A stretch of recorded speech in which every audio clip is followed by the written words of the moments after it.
Lesson 2, how many Martians are there on Mars? This is a third grade lesson, and in this objective, students will examine the planets Earth and Mars, understand geography and topography, and the position of the Earth in the solar system. Ultimately, students will be able to make an informed opinion of whether or not they think there could be life on Mars. Procedure, teacher-guided demonstration showing how to use some of the more complex navigating tools. Students will work in pairs to explore the two planets and gather information. And students will work individually to create a Kidspiration concept map comparing and contrasting the physical features of Earth and Mars. Again, the assessment will be primarily formative with teacher observations and students' shared oral responses and the student-completed concept map. Now let's take a look back at the telescope, and I will show you some more tools that will be needed for this lesson. The WorldWide telescope also allows us to get a full globe view of planets and some other objects. To do this, go to the lower left-hand corner of your screen and click on the tab that says Look At. Click Planet. Then click the imagery arrow and select the planet you would like to look at. For my lesson, we will be looking at Earth and Mars, so I will first click Mars.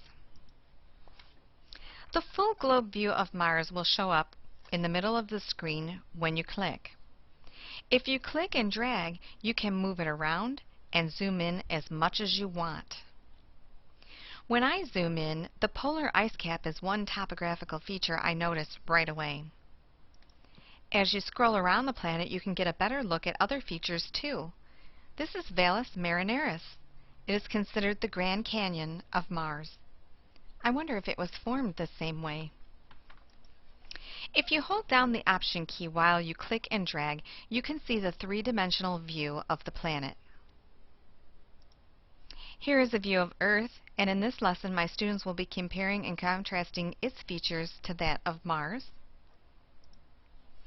And here's why I think the WorldWide telescope is so great.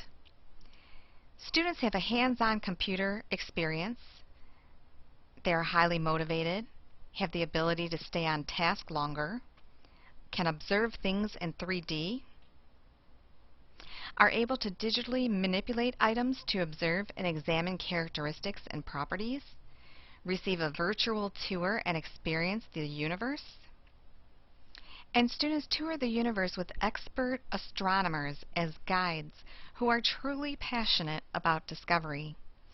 And most importantly, and not listed here, but will be demonstrated next, is that I believe when implemented in well-planned lessons, this tool has the ability to change our perceptions.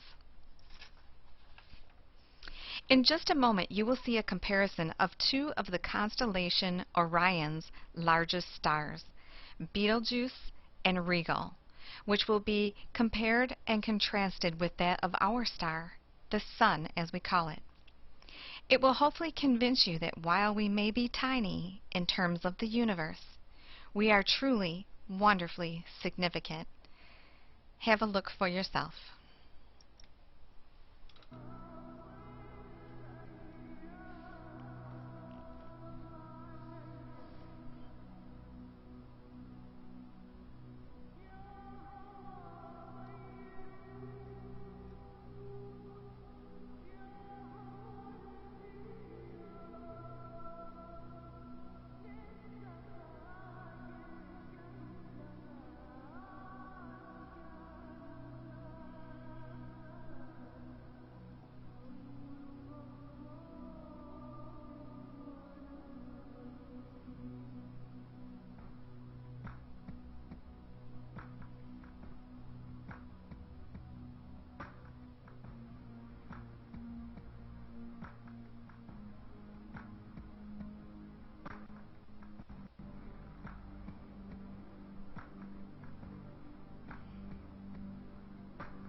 I don't know about you, but somehow Orion is just not going to look the same to me after seeing this.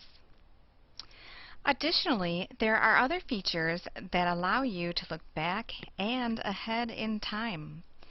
And gradually you can work more of these features into your lessons, and ultimately your students can create their own tours. Here's an overview of some additional features.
The WorldWide telescope will help you change the way your students view astronomy, the way you teach it, and the way we see ourselves in the universe.